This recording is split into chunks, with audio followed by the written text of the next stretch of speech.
each other and act as the Saptarishi guiding us through the Amritkal.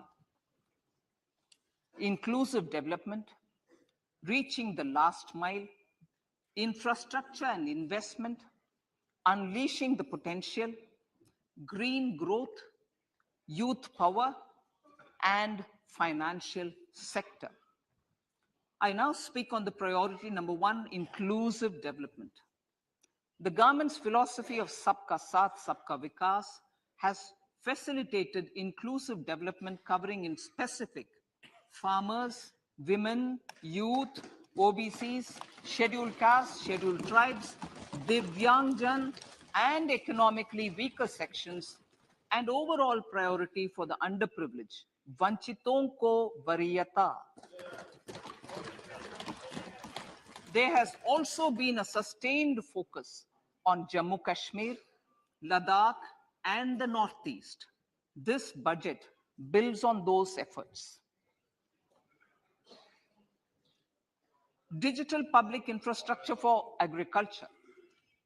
Digital public infrastructure for agriculture will be built as an open source, open standard, and interoperable public good. This will enable inclusive farmer-centric solutions through relevant information services for crop planning and health, improved access to farm inputs, credit and insurance, help for crop estimation, market intelligence, and support for growth of agri-tech industry and startups.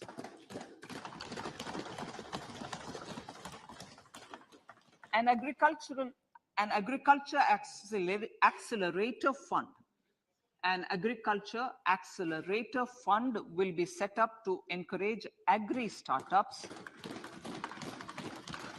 by young entrepreneurs in rural areas. The fund will aim at bringing innovative and affordable solutions for challenges faced by farmers. It will also bring in modern technologies to transform agricultural practices, increase productivity and profitability. To enhance the productivity of extra long staple cotton, we will adopt a cluster-based and value chain approach through public-private partnerships. This will mean collaboration between farmers, state, and industry for input supplies, extension services, and market linkages. We will launch an Atmanirbhar Clean Plant program to boost availability of disease-free, quality planting material for high-value horticultural crops at an outlay of 2,200 crores. Global hub for millets, which are Sri Anna. India is the forefront. India's at the forefront of popularizing millets, whose consumption furthers nutrition, food security, and welfare of farmers, said the Honorable Prime Minister. We are the largest producer and second largest exporter of Sri Anna in the world. We grow several types of Sri Anna, such as Sri Anna Jowar, Sri Anna Ragi, Sri Anna Bajra, Sri Anna Kutu, Ramdana, Kangni, Kutni, Kutki, Kodo, China, and Sama. These have a number of health benefits and have been an integral part of our food for centuries. I acknowledge with pride the huge service done by small farmers in contributing to the health of fellow citizens by growing these Sri Anna. Now, to make India a global hub for Sri Anna, the Indian Institute of Millet Research, ideally Indian Institute of the Sri Anna Research, Hyderabad, will be supported as the center of excellence for sharing best practices, research, and technologies at the international level. The agricultural credit target will be increased to 20 lakh crores with focus on animal husbandry, dairy, and fisheries. We will launch a new sub-scheme of PM Matsya Sampada Yojana, which is an existing scheme, but we'll launch a new sub-scheme with targeted investment of 6,000 crores to further enable activities of fishermen, fish vendors, and micro and small entrepreneurs, improve value chain efficiencies, and expand the market. For farmers, especially small and marginal farmers and other marginalized sections, the government is promoting cooperative-based economic development model. A new Ministry of Cooperation was formed with a mandate to realize the vision of Sahakar Se Samriddhi. To realize this vision, the government has already initiated computerization of 63,000 primary agricultural credit societies with an investment of 2,560 crores, 2,516 crores. In consultation with all the stakeholders and the states, model bylaws for PACS were formulated, enabling them to become multi-purpose PACS. A national cooperative database is being prepared for countrywide mapping of cooperative societies. With this backdrop, we will implement a plan to set up massive decentralized storage capacity.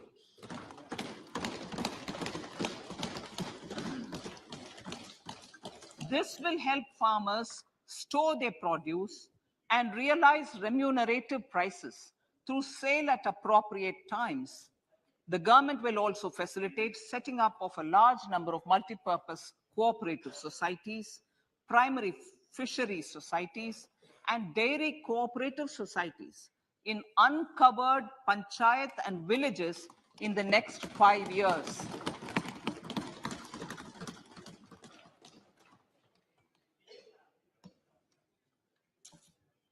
Health, education, and skilling. 157 new nursing colleges will be established in co-location with the existing 157 medical colleges established since 2014. A mission to eliminate sickle cell anemia by 2047 will be launched. It will entail awareness creation, universal screening of 7 crore people in the age group of 0 to 40 years in affected tribal areas, and counseling through collaborative efforts of central ministries and state governments. Facilities in select ICMR labs, Indian Council for Medical Research Labs, will be made available for research by public and private medical college faculty and private sector R&D teams for encouraging collaborative research and innovation. A new program to promote research and innovation in pharmaceuticals will be taken up through centers of excellence. We shall also encourage industry to invest in research and development in specific priority areas. Dedicated multidisciplinary courses for medical devices will be supported in existing institutions to ensure availability of skilled manpower for futuristic medical technologies, high-end manufacturing, and research. Teachers training. Teachers training will be re-envisioned through innovative pedagogy, curriculum transaction, continuous professional development, dipstick surveys, and ICT implementation. The District Institute of Education and Training will be developed as vibrant institutes of excellence for this purpose.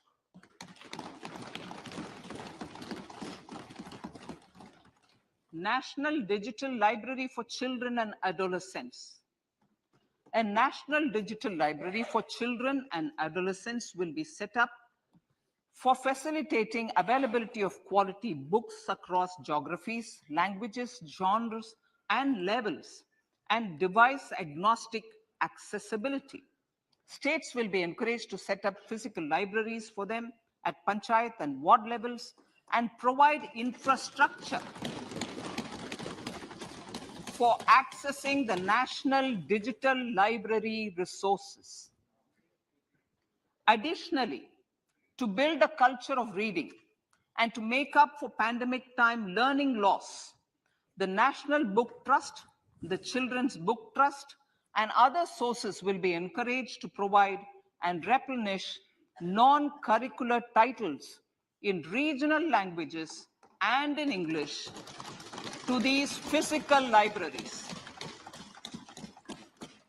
Collaboration with NGOs that work in literacy will also be a part of this initiative to inculcate financial literacy.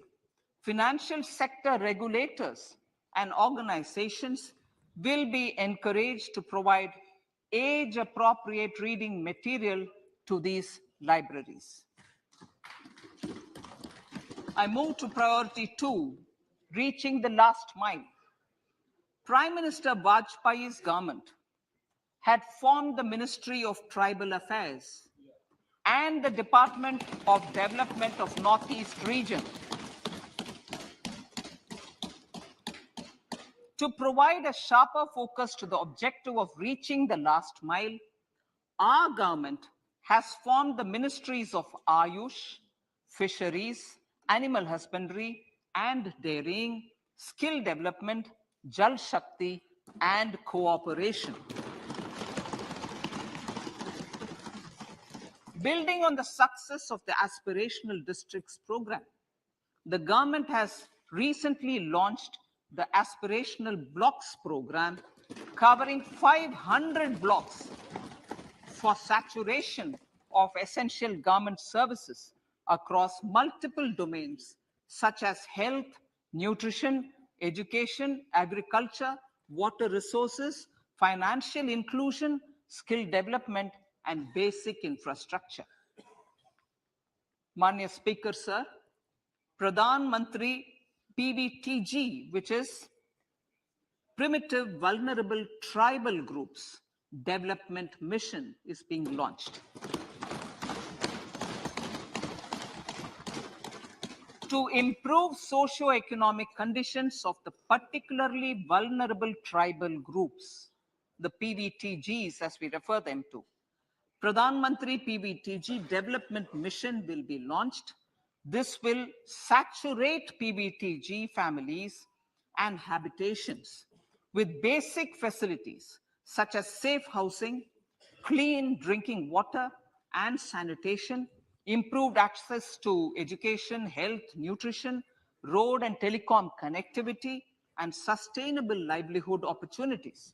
An amount of 15,000 crores will be made available to implement the mission in the next 3 years under the Development Action Plan for the Scheduled Tribes. Ekalavya Model Residential Schools. In the next 3 years, Center will recruit 38,800 teachers and support staff for the 740 Ekalavya Model Residential Schools, which is serving 3.5 lakh tribal students.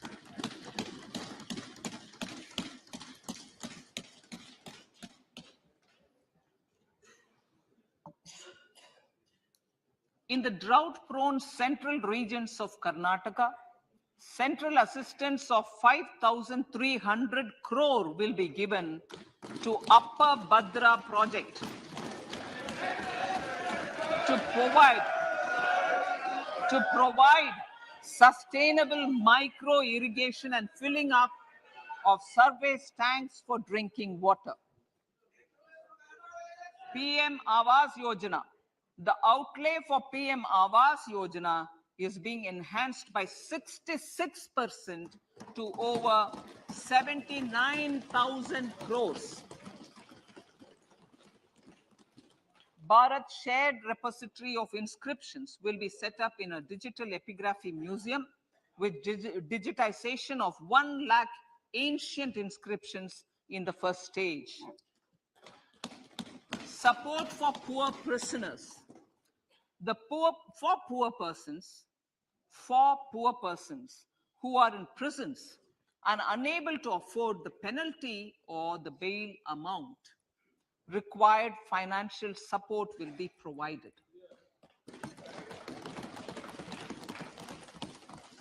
Priority number 3, infrastructure and investment. Investments in infrastructure and productive capacity have a large multiplier impact on growth and employment. After the subdued period of the pandemic, private investments are growing again. The budget takes the lead once again to ramp up the virtuous cycle of investment and job creation. Honorable Speaker, sir, the capital investment outlay is being increased steeply for the 3rd year in a row by 33% to 10 lakh crores, which would be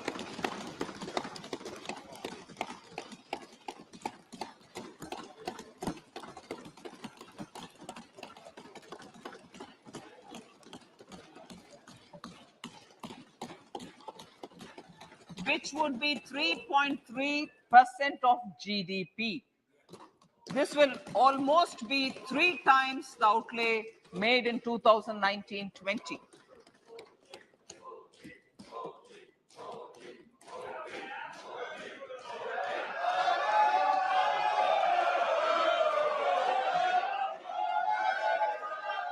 This substantial increase in recent years is central to the government's efforts to enhance growth potential and job creation, crowd in private investments, and provide a cushion against global headwinds. The direct capital investment by the center is complemented by the provision made for creation of capital assets through grants and aids to state. The effective capital expenditure of the center is budgeted at 13.7 lakh crore rupees, which will be 4.5% of GDP. Support to state governments for capital investment. I have decided to continue the 50-year interest-free loan to state governments for 1 more year to spur investment in infrastructure and to incentivize them for complementary policies actions with a significantly enhanced outlay of 1.3 lakh crores. The newly established Infrastructure Finance Secretariat will assist all stakeholders for more private investment in infrastructure, including railways, roads, urban infrastructure, and power, which are predominantly depend on public resources. The harmonized master list of infrastructure will be reviewed by an expert committee for recommending the classification and financing framework suitable for Amrit Kal. A capital outlay, I'm talking about railways now, sir, Honorable Speaker, railways. A capital outlay of 2.40 lakh crores has been provided for the railways. This is the highest ever outlay this highest ever outlay is about 9 times the outlay made in 2013-14. 100 critical transport infrastructure projects for last and first mile connectivity for ports, coal, steel, fertilizer, and food grain sectors have been identified. They will be taken up on priority with investment of 75,000 crores, including 15,000 crore from private sources. 50 additional airports, heliports, water aerodromes, and advanced landing grounds will be revived for improving regional air connectivity.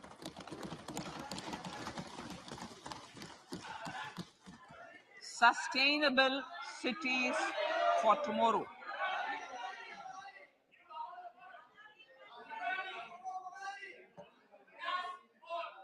States and cities will be encouraged to undertake urban planning reforms and actions to transform our cities into sustainable cities of tomorrow. This means efficient use of land resources, adequate resources for urban infrastructure, transit-oriented development, enhanced availability and affordability of urban land and opportunities for all. Through property tax governance reforms and ring fencing user charges on urban infrastructure, cities will be incentivized to improve their creditworthiness for municipal bonds. Like the RIDF, an urban infrastructure development fund will be established through use of priority sector lending shortfall. This will be managed by the National Housing Bank and will be used by public agencies to create urban infrastructure in Tier 2 and Tier 3 cities. States will be encouraged to leverage resources from the grants of the 15th Finance Commission, as well as existing schemes, to adopt appropriate user charges while accessing the UIDF. We expect to make available 10,000 crore rupees per annum for this purpose. All cities and towns will be enabled for 100% mechanical desludging of septic tanks and sewers to transition from manhole to machine hole mode.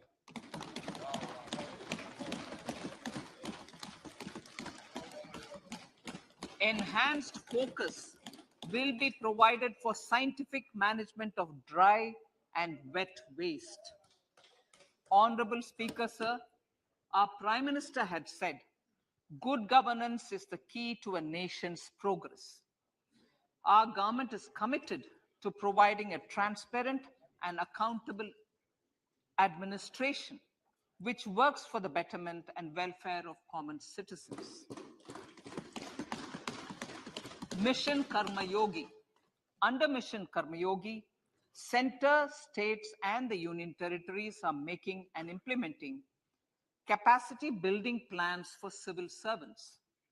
The government has also launched an integrated online training platform, I Got Karma Yogi, to provide continuous learning opportunities for lakhs of government employees to upgrade their skills and facilitate people-centric approach. Sir, for enhancing ease of doing business, more than 39,000 compliances have been reduced and more than 3,400 legal provisions have been decriminalized. For furthering the trust-based governance, we have introduced the Jan Vishwas Bill to amend 42 central acts. This budget proposes a series of measures to unleash the potential of our economy. Centers of Excellence for Artificial Intelligence. For realizing the vision of Make AI in India and Make AI Work for India, 3 centers of excellence for artificial intelligence will be set up in top educational institutions. Leading industry players will partner in conducting interdisciplinary research, develop cutting-edge applications, and scalable problem solutions in the areas of agriculture, health, and sustainable cities. This will galvanize an effective AI ecosystem and nurture quality human resources in the field. National Data Governance Policy to unleash innovation and research by startups and academia. A national data governance policy will be brought out. This will enable access to anonymized data. The KYC process will be simplified, adopting a risk-based instead of one-size-fits-all approach. The financial sector regulators will also be encouraged to have a KYC system fully amenable to meet the needs of digital India. One-stop solution for identity and address updating. A one-stop solution for reconciliation and updating of identity and address of individuals maintained by various government agencies, regulators, and regulated entities will be established using DigiLocker service and Aadhaar as foundational identity. Speaker, sir, common business identifier for the business establishments required to have a permanent account number. The PAN will be used as the common identifier for all digital systems of specified government agencies. This will bring ease of doing business, and it will be facilitated through a legal mandate. For obviating the need for separate submission of same information to different government agencies, a system of unified filing process will be set up. Such filing of information or return in simplified forms on a common portal will be shared with other agencies as per the filer's choice. Vivad Se Vishwas 1, relief for MSMEs. In cases of failure by MSMEs to execute contracts during the COVID period, 95% of the forfeited amount relating to the bid or performance security will be returned to them by government and government undertakings. This will provide relief to the MSMEs. Vivad Se Vishwas 2, settling contractual disputes. To settle contractual disputes of government and government undertakings, wherein arbitral award is under challenge in a court, a voluntary settlement scheme with standardized terms will be introduced. This will be done by offering graded settlement terms depending on pendency level of the dispute. The state support mission of Niti Aayog will be continued for 3 years for our collective efforts towards national priorities.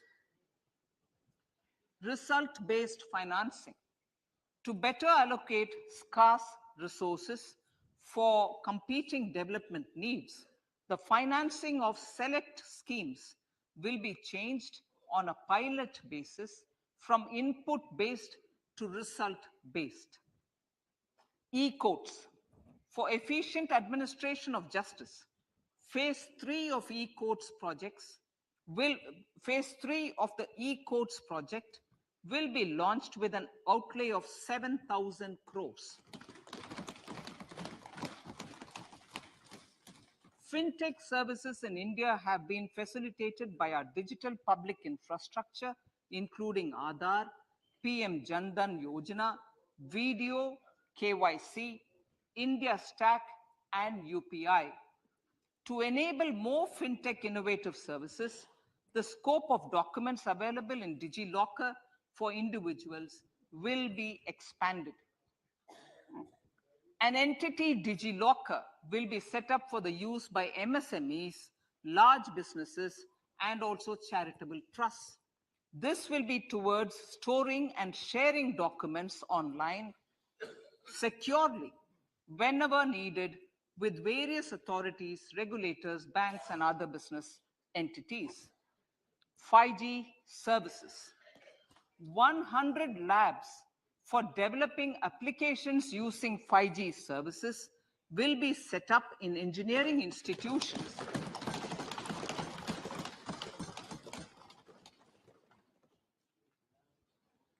To realize a new range of opportunities, business models, and employment potential. The labs will cover, among others, applications such as smart classrooms, precision farming, intelligent transport systems, and healthcare applications. Lab-grown diamonds. Lab-grown diamonds is a technology and innovation-driven emerging sector with high employment potential. These environment-friendly diamonds, which have optically and chemically the same properties as natural diamonds. To encourage indigenous production of LGD, lab-grown diamond seeds and machines, and to reduce import dependency, a research and development grant will be provided to one of the IITs for 5 years.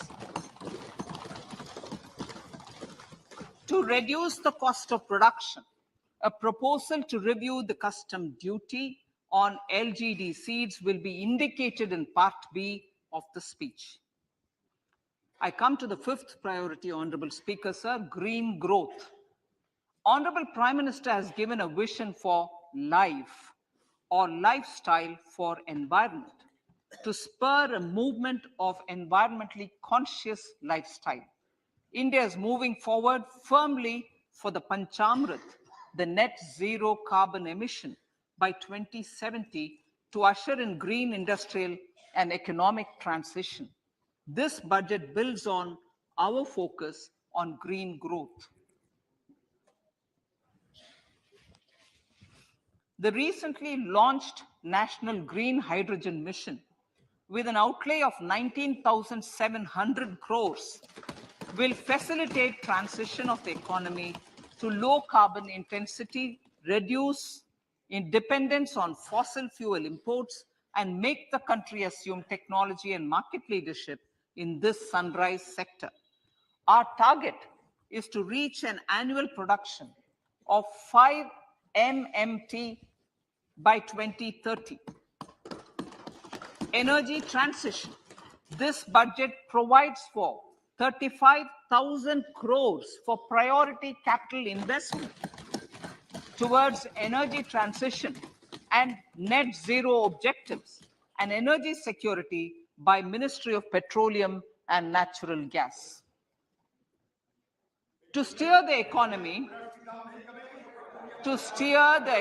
on sustainable development path, battery energy storage systems with capacity of 4,000 MWH will be supported with viability gap funding. A detailed framework for pumped storage projects will also be formulated. Renewable energy evacuation.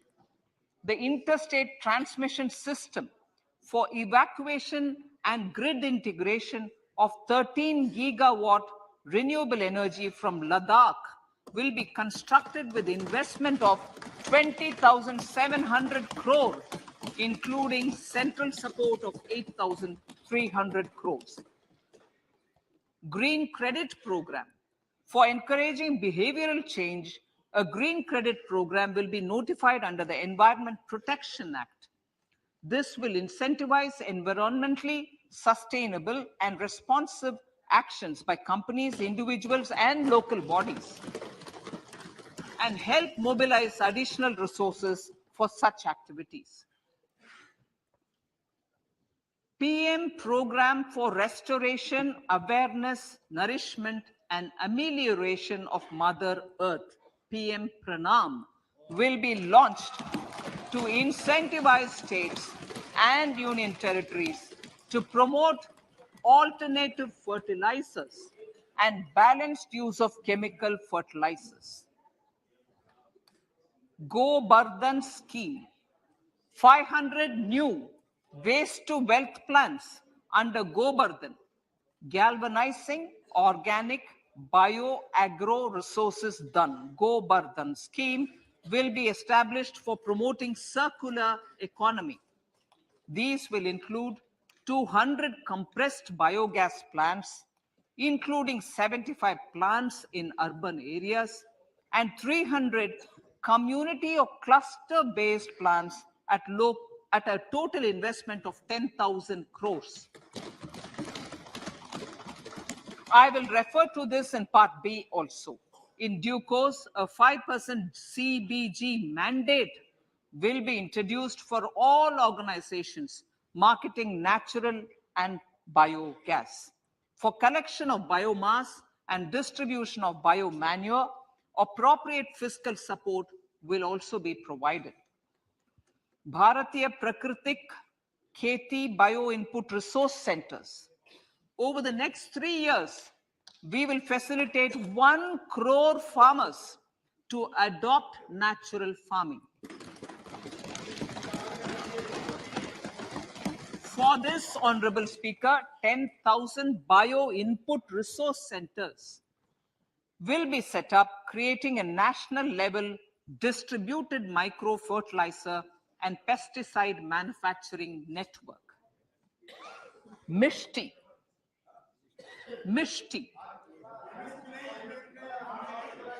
Building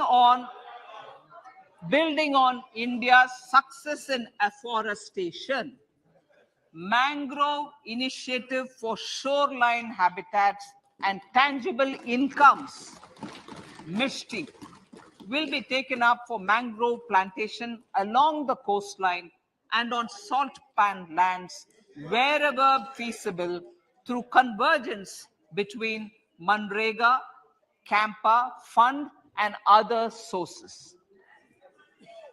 Amrit Dharohar. Wetlands are vital ecosystems which sustain biological diversity. In his latest Mann Ki Baat, the Prime Minister said, now, I quote, now the total number of Ramsar sites in our country has increased to 75, whereas before 2014, there were only 26, unquote. Local communities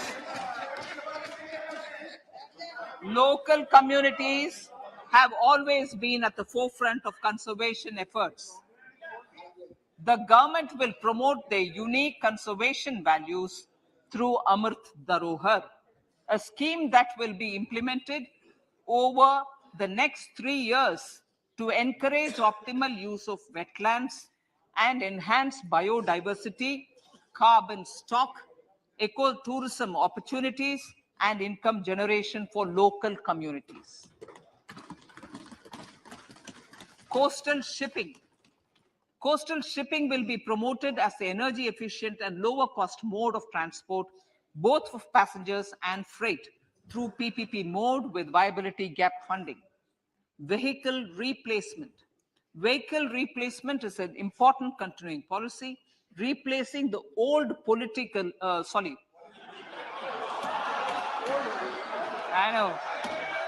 replacing, absolutely, thank you. Replacing old polluting vehicles may be applicable, right? Replacing old polluting vehicles is an important part of greening our economy. In furtherance of the vehicle scrapping policy mentioned in Budget 21-22, I have allocated adequate funds to scrap old vehicles of the central government. States will also be supported in replacing old vehicles and old state ambulances. Honorable Speaker, sir, I move to priority 6, youth power. To empower our youth and help the Amrit PD realize their dreams, we have formulated the National Education Policy, which is very wide in its scope, but one of the things is also to focus on skilling, adopted economic policies that facilitate job creation at scale and have supported business opportunities. Pradhan Mantri Kaushal Vikas Yojana. Pradhan Mantri Kaushal Vikas Yojana 4.0 will be launched to skill lakhs of youth within the next 3 years.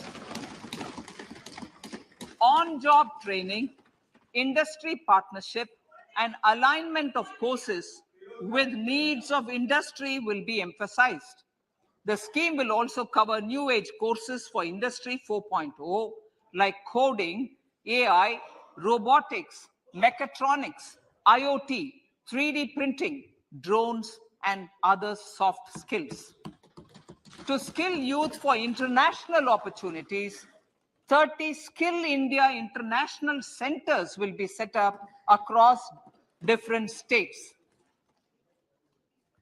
The digital ecosystem for skilling will be further expanded with the launch of a unified Skill India digital platform for enabling demand-based formal skilling, linking with employers, including MSMEs, and facilitating access to entrepreneurship schemes.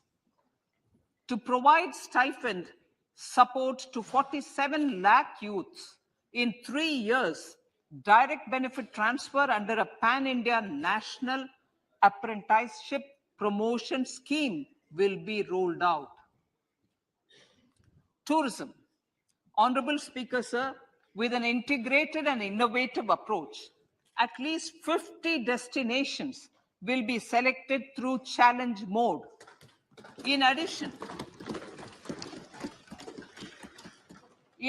to aspects such as physical connectivity, virtual connectivity, tourist guides, high standards for food streets, and tourist security, all the relevant aspects would be made available on an app to enhance tourist experience. Every destination would be developed as a complete package. The focus of development of tourism would be on domestic as well as foreign tourists.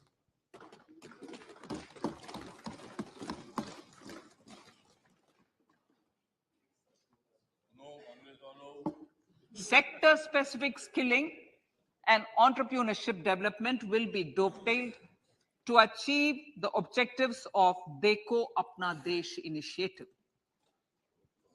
This was launched as an appeal by the Honorable Prime Minister to the middle class to prefer domestic tourism over international tourism. The integrated development of theme-based tourist circuits, the Swadesh Darshan scheme, was also launched. Under the Vibrant Villages program, tourism infrastructure and amenities will be facilitated in border villages. Unity Mall. States will be encouraged to set up a Unity Mall in their state capital or most prominent tourism center or the financial capital for promotion and sale of their one district, one product and GI products and other handicraft products, and for providing space for such products of all other states as well. Sir, priority number 7, financial sector. Our reforms in the financial sector and innovative use of technology have led to financial inclusion at scale, better and faster service delivery, ease of access to credit, and participation in financial markets. This budget proposes to further these measures. Credit guarantee for MSMEs. Last year, I proposed revamping of the credit guarantee scheme for the MSMEs. I am happy to announce that the revamped scheme will take effect from 1st April 2023 through infusion of 9,000 crores in the corpus. This will enable additional collateral-free guaranteed credit of 2 lakh crores of rupees. Further, the cost of credit will be reduced by about 1%. A national financial information registry will be set up to serve as the central repository of financial and ancillary information. This will facilitate efficient flow of credit, promote financial inclusion, and foster financial stability.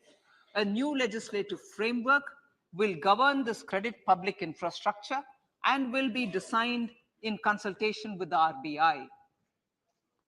To meet the needs of Amritkal and to facilitate optimum regulation in the financial sector, public consultation, as necessary and feasible, will be brought to the process of regulation making and issuing subsidiary directions. To simplify, to ease, and to reduce cost of compliance, financial sector regulators will be requested to carry out a comprehensive review of existing regulations. For this, they will consider suggestions from public and regulated entities. Time limits to decide the application under various regulations will also be laid down. Honorable Speaker, sir, to enhance business activities in GIFT IFSC, the following measures will be taken. Delegating powers under the SEZ Act to the IFSCA to avoid dual regulation. Setting up a single window IT system for registration and approval of IFSCA, SEZ authorities, GSTN, RBI, SEBI, and IRDAI. Permitting acquisition financing by IFSC banking units of foreign banks. Establishing a subsidiary of Exim Bank for trade refinancing. Amending IFSCA Act for statutory provisions for arbitration, ancillary services, and avoiding dual regulation under the SEZ Act, and recognizing offshore derivative instruments as valid contracts. Honorable Speaker, sir, data embassy. For countries looking for digital continuity solutions, we will facilitate setting up of their data embassies in GIFT IFSC.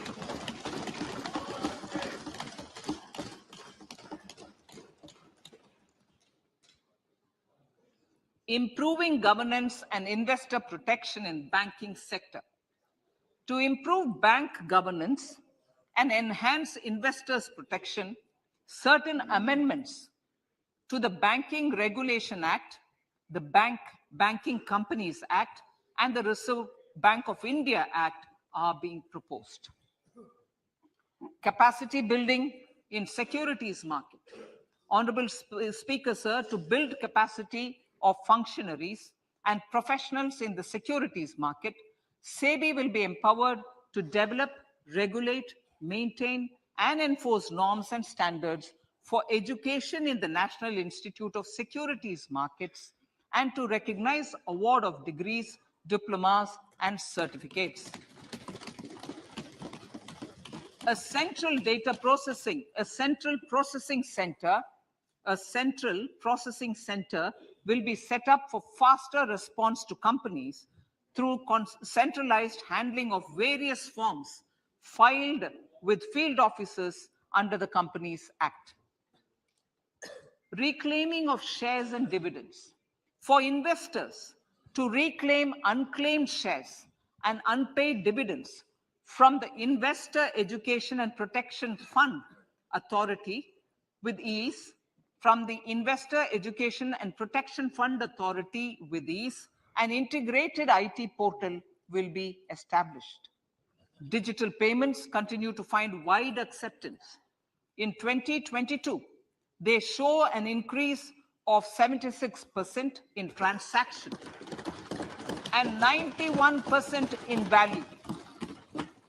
Fiscal support for this digital public infrastructure will continue in 2023-2024. Azadi Ka Amrit Mahotsav, Mahila Samman Bachat Patra. For commemorating Azadi Ka Amrit Mahotsav, a one-time new small savings scheme, Mahila Samman Savings Patra or Savings Certificate, Mahila Samman Savings Certificate will be made available for a 2-year period up to March 2025. This will offer deposit facility up to 2 lakh in the name of a woman or girls for a tenor of 2 years at fixed interest rate of 7.5% with partial withdrawal option. Senior citizens. The maximum deposit limit for senior citizens savings scheme will be enhanced from 15 lakh to 30 lakhs of rupees. The maximum deposit limit for monthly income account scheme will be enhanced from 4.5 lakh to 9 lakh for single account and from 9 lakh to 15 lakh for joint account. Honorable Speaker, sir, fiscal management. 50 years interest-free loan to states. The entire 50-year loan to states has to be spent on capital expenditure within 2023-24. Most of this will be at the discretion of the states, but a part will be conditional on states increasing their actual capital expenditure. Parts of the outlay will also be linked to or allocated for the following purposes: scrapping old government vehicles, urban planning reforms and actions, financing reforms in urban local bodies to make them credit-worthy for municipal bonds, housing for police personnel above or as part of the police station, constructing unity malls, children and adolescent libraries and digital infrastructure, and state share of capital expenditure of central schemes. Honorable Speaker, sir, fiscal deficit of states. States will be allowed a fiscal deficit of 3.5% of GSDP, of which 0.5% will be tied to power sector reforms. Revised estimates 2022 to 2023. The revised estimate, Honorable Speaker, sir, of the total receipts other than borrowing is 24.3 lakh crores, of which the net tax receipts are 20.9 lakh crores. The revised estimate of the total expenditure is 41.9 lakh crores of rupees, of which the capital expenditure is about 7.3 lakh crores. The revised estimate of the fiscal deficit is 6.4% of GDP, adhering to the budget estimate. So budget estimates of 2023-24. Coming to 2023-24, the total receipts other than borrowings and the total expenditure are estimated at 27.2 lakh crores and 45 lakh crores respectively. The net tax receipts are estimated at 23.3 lakh crores. The fiscal deficit is estimated to be 5.9% of the GDP. In my budget speech for 21-22, I had announced that we plan to continue the path of fiscal consolidation, reaching a fiscal deficit of below 4.5% by 2025-26, with a fairly steady decline over the period. We have adhered to this path, and I reiterate my intention to bring the fiscal deficit below 4.5% of GDP by 2025-26. To finance the fiscal deficit in 2023-24, the net market borrowings from dated securities are estimated at 11.8 lakh crores. The balance financing is expected to come from small savings and other sources. The gross market borrowings are estimated at 15.43 lakh crores of rupees.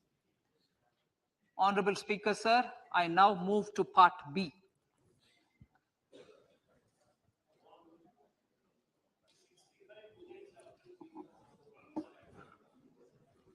Indirect taxes. My indirect tax proposals will aim to promote exports, boost domestic manufacturing, enhance domestic value addition, encourage green energy and mobility. A simplified tax structure with fewer tax rates helps in reducing compliance burden and improving tax administration. I propose to reduce the number of basic customs duty rates on goods other than textiles and agriculture from 21 to 13. As a result, there are minor changes in the basic custom duties, cesses and surcharges on some items including toys, bicycle, automobiles and naphtha. Green mobility. To avoid cascading of taxes on blended compressed natural gas, I propose to exempt excise duty on GST paid compressed biogas contained in it. To further provide impetus to green mobility, customs duty exemptions is being extended to import of capital goods and machinery required for manufacture of lithium-ion cells for batteries used in electrical vehicles as well. Electronics.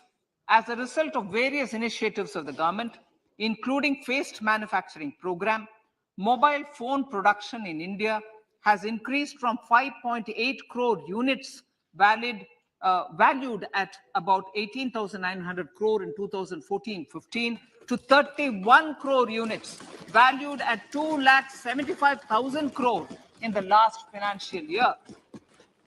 To further deepen domestic value addition in manufacturing of mobile phones, I propose to provide relief to customs duty.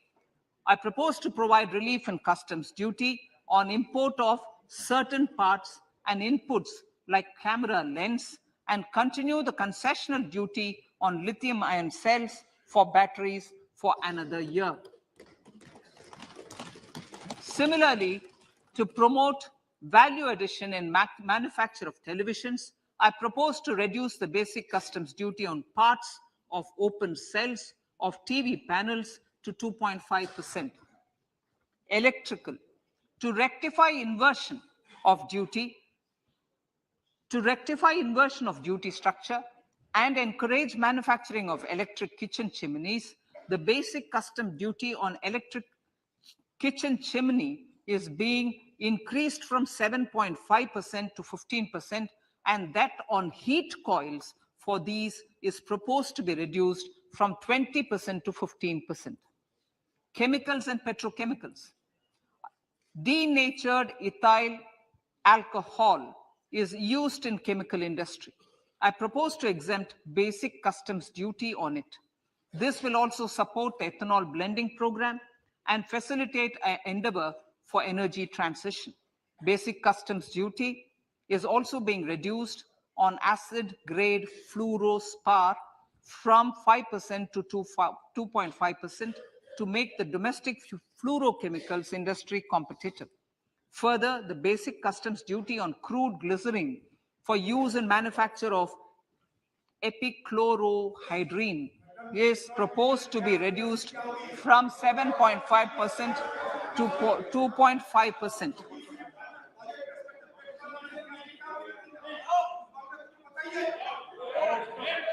Marine products. In the last financial year, marine products recorded the highest export growth, benefiting farmers in the coastal states of the country. To further enhance the export competitiveness of marine products, particularly shrimps, duty is being reduced on key inputs for domestic manufacture of shrimp feed. India is a global leader, as I said in part A, in cutting and polishing of natural diamonds, contributing about 3/4 of the global turnover by value. With the depletion of deposits of natural diamonds, the industry is moving towards lab-grown diamonds, and it holds huge promise. To seize this opportunity, I propose to reduce the basic customs duty on seeds used in their manufacture. Customs duties on door or doré and bars of gold and platinum were increased earlier this fiscal. I propose to increase the duties on articles made therefrom to enhance the duty differential. I also propose to increase the import duty on silver doors, bars, and articles to align them with that on gold and platinum. To facilitate availability of raw materials for the steel sector, exemptions from basic custom duty on raw materials for manufacture of CRGO steel, ferrous scrap, and nickel cathode is being continued. Similarly, the concessional BCD of 2.5% on copper scrap is also being continued to ensure the availability of raw materials for secondary copper producers who are mainly in the MSME sectors. Compounded rubber. The basic custom duty rate on compounded rubber is being increased from 10% to 25% or 30 kg, whichever is lower, at par with that of natural rubber other than latex, to curb circumvention of duty. Cigarettes. National calamity contingent duty on specified cigarettes was last revised 3 years ago. This is proposed to be revised upwards by about 16%. Direct taxes. I now come to my direct tax proposals. Honorable Speaker, these proposals aim to maintain continuity and stability of taxation, further simplify and rationalize various provisions to reduce the compliance burden, promote the entrepreneurial spirit, and provide tax relief to citizens. It has been constant endeavor of the Income Tax Department to improve taxpayer services by making compliance easy and smooth. Our taxpayers portal received a maximum of 72 lakh returns in a day, processed more than 6.5 crore returns this year. Average processing period reduced from 93 days in financial year 13-14 to 16 days only now. And 45% of the returns were processed within 24 hours. We intend to further improve this, roll out the next generation common IT return form for taxpayer convenience, and also plan to strengthen the grievance redressal mechanism. MSMEs and professionals. MSMEs are growth engines of our economy. Micro enterprises with turnover up to 2 crore of rupees and certain professionals with turnover of up to 50 lakh rupees can avail the benefit of presumptive taxation. I propose to provide enhanced limits of 3 crore and 75 lakh respectively to the taxpayers whose cash receipts are no more than 5%. Whose cash receipts are no more than 5%. Moreover, to support MSMEs in timely receipt of payments, I propose to allow deduction for expenditure incurred on payments made to them only when payment is actually made. Cooperation. Cooperation is a value to be cherished. In realizing our Prime Minister's goal for Sehkar Se Samriddhi and his resolve to connect the spirit of cooperation with the spirit of Amrit Kal, in addition to the measures proposed in Part A, I have a slew of proposals for the cooperation sector. First, new cooperatives that commence manufacturing activities till 2024, 31st March, shall get the benefit of a lower tax rate of 15%, as is presently available to new manufacturing companies. Secondly, I propose to provide an opportunity to sugar cooperatives to claim payments made to sugarcane farmers for the period prior to the assessment year 2016-17 as expenditure. This is expected to provide them a relief of almost 10,000 crores. Thirdly, I'm providing a higher limit of 2 lakh per member for cash deposits to loans in cash by primary agricultural cooperative societies and primary cooperative agriculture and rural development banks. I repeat that. Thirdly, I'm providing a higher limit of 2 lakh per member for cash deposits to and loans in cash by primary agricultural cooperative societies and primary cooperative agricultural and rural development banks. Similarly, a higher limit of 3 crore for TDS on cash withdrawal is being provided to cooperative societies. Startups.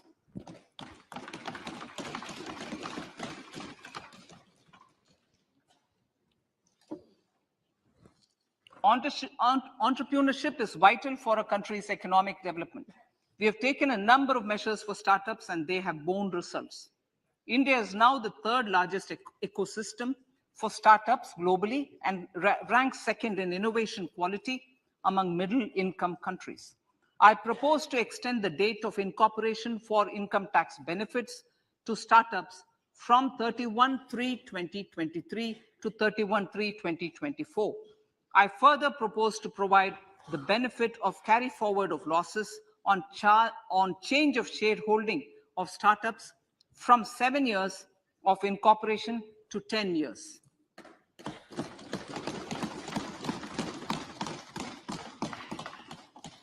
To reduce the pendency of appeals at commissioner level, I propose to deploy about 100 joint commissioners for disposal of small appeals. We shall also be more selective in taking up cases for scrutiny of returns already received this year. Better targeting of tax concessions. For better targeting of tax concessions and exemptions, I propose to cap deduction from capital gains on investment in residential house under Section 54 and Section 54F to 10 crores. Another proposal with similar intent is to limit income tax exemption from proceeds of insurance policies with very high value. Rationalization. Honorable Speaker, sir, there are a number of proposals relating to rationalization and simplification. Income of authorities, boards, and commissions set up by statutes of union or state for the purpose of housing, development of cities, towns, and villages, and regulating and developing an activity or matter is proposed to be exempted from income tax. Other major measures in this direction are removing the minimum threshold of 10,000 for TDS and clarifying taxability relating to online gaming, not treating conversion of gold into electronic gold receipts and vice versa as capital gains, reducing the TDS rate from 30% to 20% on taxable portion of EPF withdrawals in non-PAN cases, and taxation on income for market-linked debentures.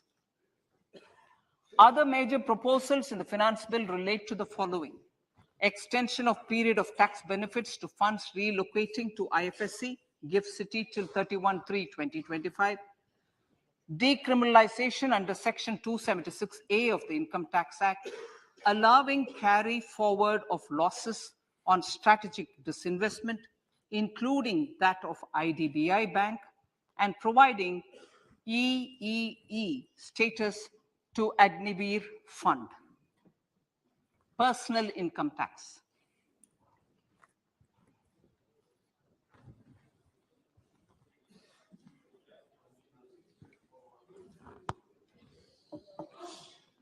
Now I come to what everyone is waiting for.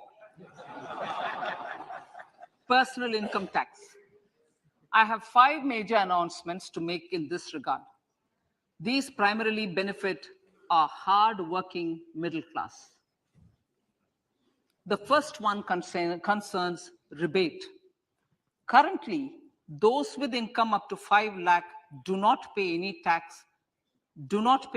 income tax in both old and new regimes. I propose to increase the rebate limit to 7 lakhs in the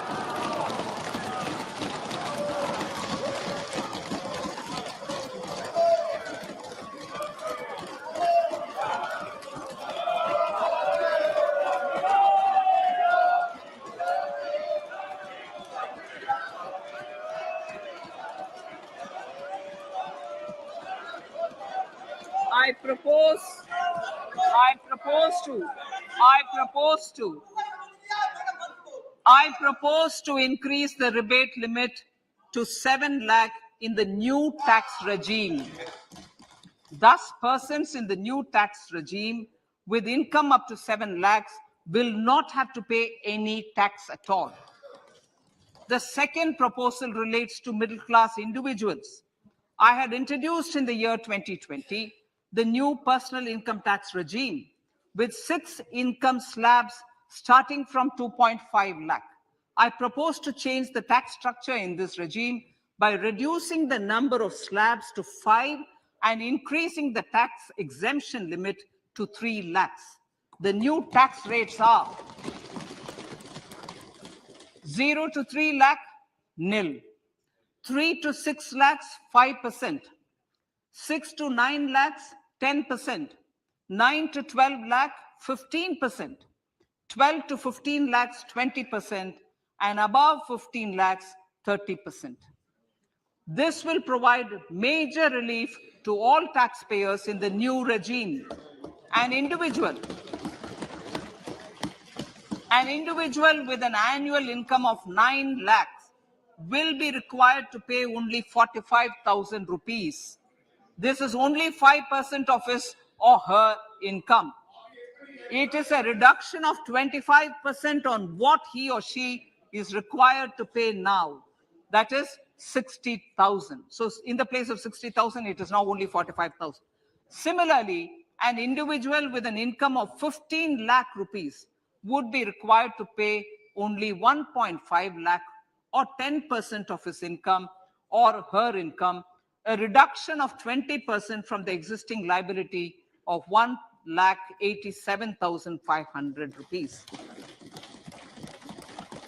My third proposal is for the salaried class and the pensioners, including family pensioners, for whom I propose to extend the benefit of standard deduction to the new tax regime. Each salaried person with an income of 15.5 lakh rupees or more will thus stand to benefit by 52,500 rupees. My fourth announcement in personal income tax is regarding the highest tax rate, which in our country is 42.74%.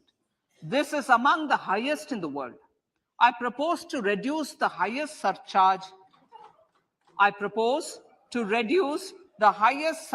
Rate from 37% to 25% in the new tax regime.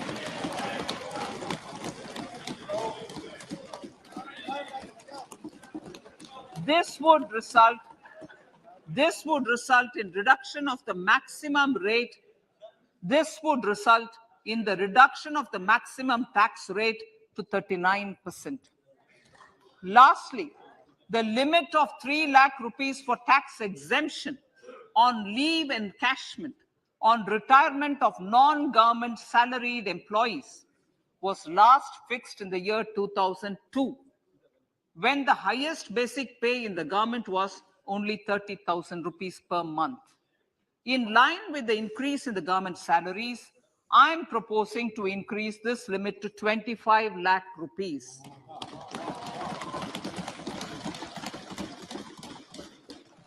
We are also making the new income tax regime as the default tax regime. However, citizens will continue to have the option to avail the benefit of the old tax regime. Apart from these, I'm also making some other changes as given in the annexure. As a result of these proposals, revenue of about 38,000 crore to 37,000 crore in direct taxes and rupees 1,000 crore in indirect taxes will be foregone, while revenue of about 3,000 crore will be additionally mobilized. Thus, the total revenue foregone is about 35,000 crores annually. Honorable Speaker, sir, with these words, I commend the budget to this August House.